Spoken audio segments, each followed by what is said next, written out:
Well, it has been a golden start to Australia's Paralympic Games, with our para swimmers beginning the medal haul with gold, silver and bronze wins this morning. And our very own Charles Bryce is there in Paris to catch us up on all the action. G'day, Charles.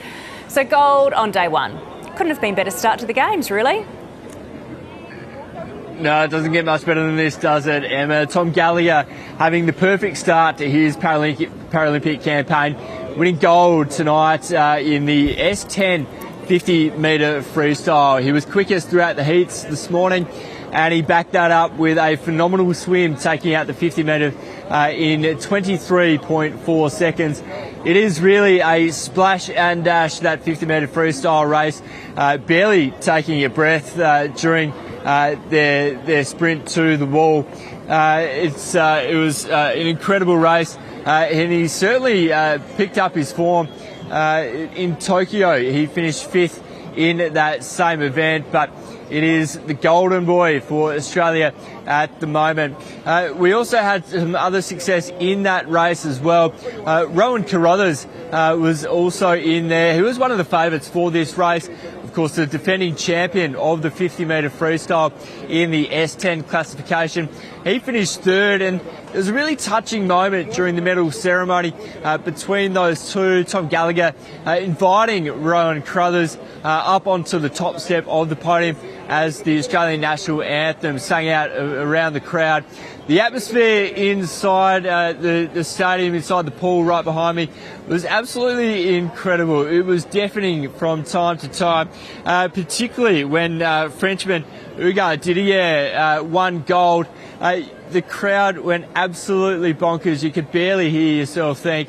And it's really just set the tone for the Paralympics. There's certainly no sign of a sporting hangover here in France.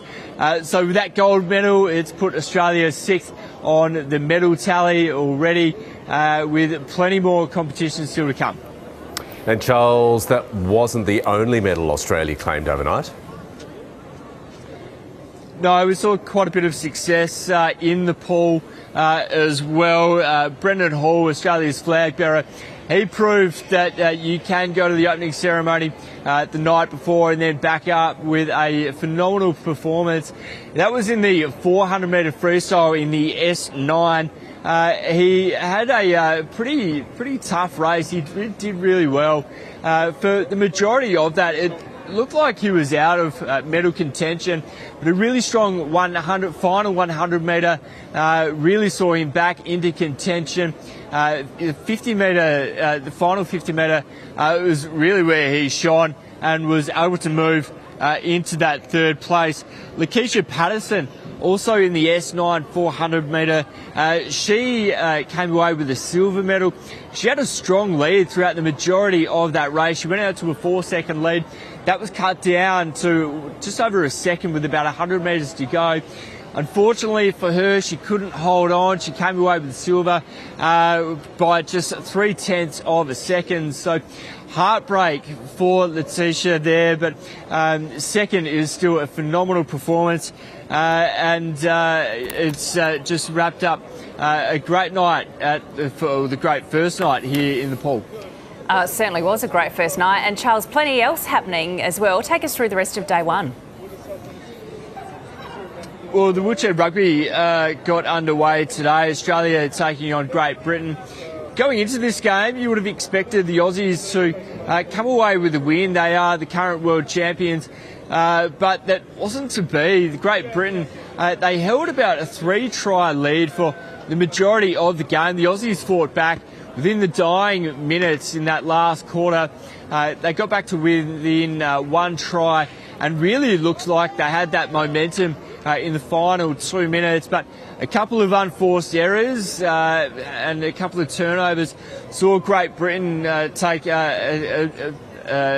last few minute tries, taking a 3-try lead in that game. So not the start the Aussies would have wanted. They are going to be taking on the home team in France tomorrow night. It is a must-win game in their group stage to be able to make it through to the finals with relative ease. And of course, the wheelchair basketball is currently underway at the moment. Australia taking on the Netherlands just a few minutes ago. Australia up 21-20, so that is going to be a very exciting match as it unfolds into the night here in Paris. Oh, what a cracker first day. Charles, thank you. We'll chat to you again soon. So, after all of that action overnight, this is how the medal tally looks. Australia is 6th on the table with 1 gold, 1 silver, 2 bronze. China is on top, Great Britain on second, Italy and the Netherlands following behind.